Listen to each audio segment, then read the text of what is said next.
চলে এসেছি খেলার খবর চ্যানেলে আবার বিগ বিগ আপডেট নিয়ে। তো চলো বন্ধুরা বিগ বিগ আপডেট দিতে থাকি তোমাদের, এবং তোমরা ফুল ভিডিওটা দেখতে থাকো, স্কিপ করবে না। স্কিপ করলে কিন্তু ভিডিওর মধ্যে অনেক কিছু মিস করবে।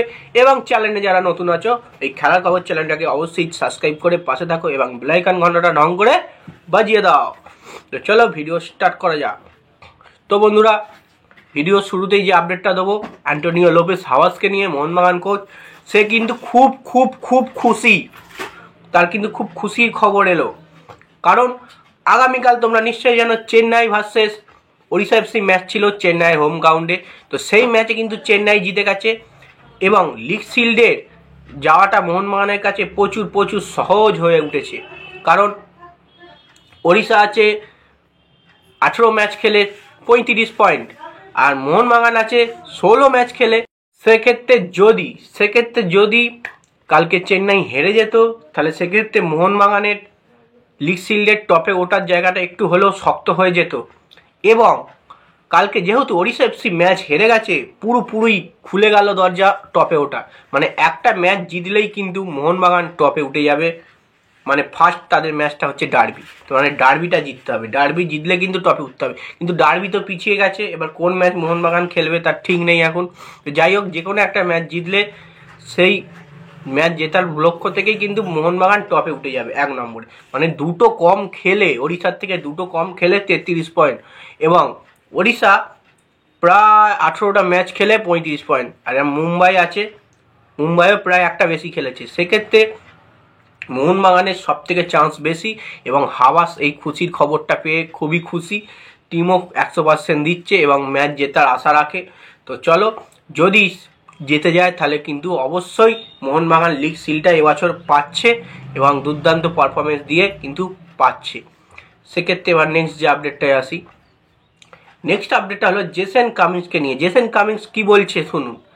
এবার আমি আমার সেরা খেলাটা দেখাবো, আমার আসল ফর্ম। মানে জেসন কামিন্স যে কী মানের প্লেয়ার, কী জাতের প্লেয়ার, এবার আমি আস্তে আস্তে দেখাতে শুরু করেছি। আমার খেলা আগের থেকে অনেকটা ইমপ্রুভ হয়েছে। এবার আমি আমার আসল রূপ দেখাবো।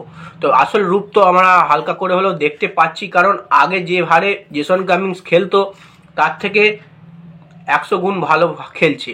মানে 100%-এর মধ্যে জোয়ান ফার্নান্ডোর আন্ডারে যে জেসন কামিন্স ছিল 100%-এর মধ্যে 20% ভালো, 80% খারাপ। সেটা এখন হয়ে দাঁড়িয়েছে 50% ভালো, 50% খারাপ। মানে অনেকটা বেড়ে গেছে।